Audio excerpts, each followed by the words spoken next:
Ito ba? Sinugod mo si Elaine? Hindi ko naman siya sinugod eh. She attacked me. Kahit tanungin mo pa si Maya. Bakit kasi ayaw mo na lang aminin? Na gusto mo kong saktan nun, di ba? Elaine, did you provoke her to do this? Kung ayaw mo maniwala, edi I don't want to waste my time here anymore. Elaine, sandali lang. Sumama na sa impacta ngayon? Eh, wala na tayong magagawa eh. Kahit paano eh, mali naman din tayo na pumunta pa tayo sa lugar na yun. Kahit paano naiintindihan ko naman siya kaya siya nagalit sa akin. Sana nga lang, pinakinggan niya ako bago siya sumama kay Elaine. Napaka-selfish ang babae. Alam mo, sinabi niya sa akin, layuan kita. Sinabi niya yun? Oo! At anong karapatan niya para sabihin sa akin na layuan kita?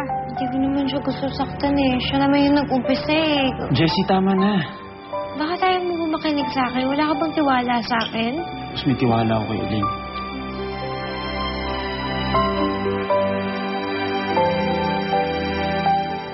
Wala.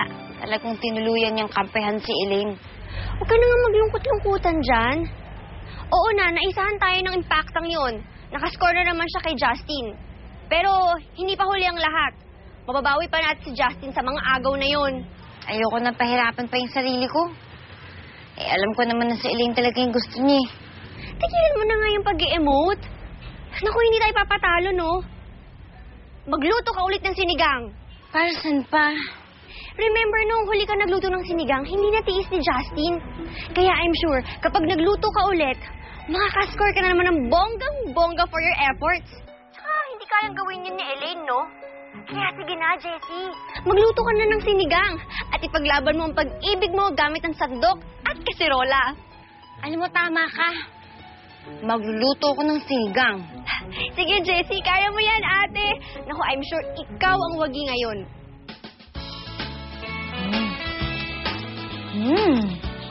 Sarap. Sigurado magugustuhan ni Justin. Lagyan ko kaya ito ng gayuma. Sa kaya nakakabili nun?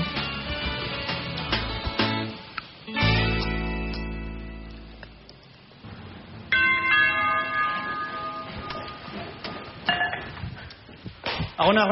Baka yung script ko lang yan.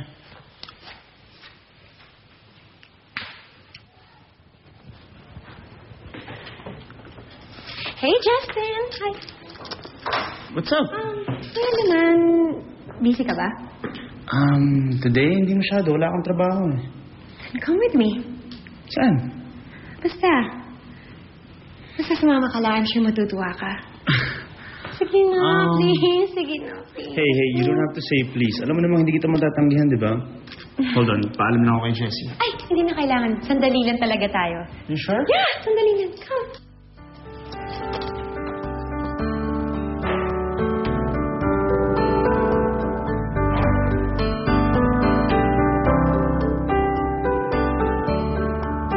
We're here. Pero close your eyes muna, ha? Left. Ayan. Can you open your eyes?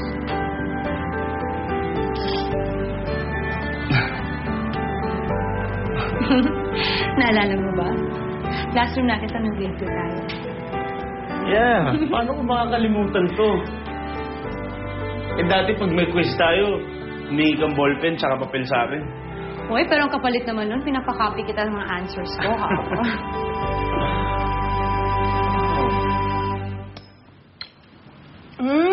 Best friend, ang sarap naman. Sarap mo na magluto ng sinigang. The best. Bali, wala naman din dahil wala dito yung kakain yan. Yung bruha talaga na yun, agawin talaga sa'yo si Justin, no? Eh, ikaw naman kasi ate, ba't hindi mo pa aminin para magkaalaman na aminin mo na yung feelings mo sa kanya?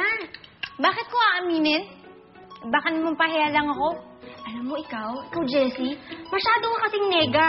Eh, mali mo ba kung si Justin may feelings din sa'yo, hindi lang din niya maamin sa'yo, di ba?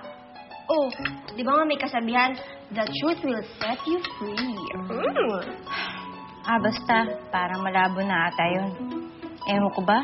Tanga-tanga ko talaga. Bakit pa kasi ako nailab dun sa lalaking yun? Ano ka ba naman? I love naman talaga tong si Justin, no?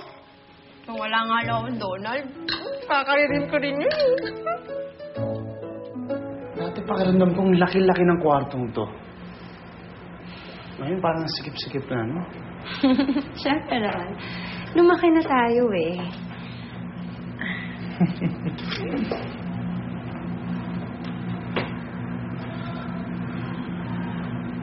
Thanks for bringing me here. Sarap palang balikan, ano? Sabi ko naman sa'yo, di ba? Matutuwa ka.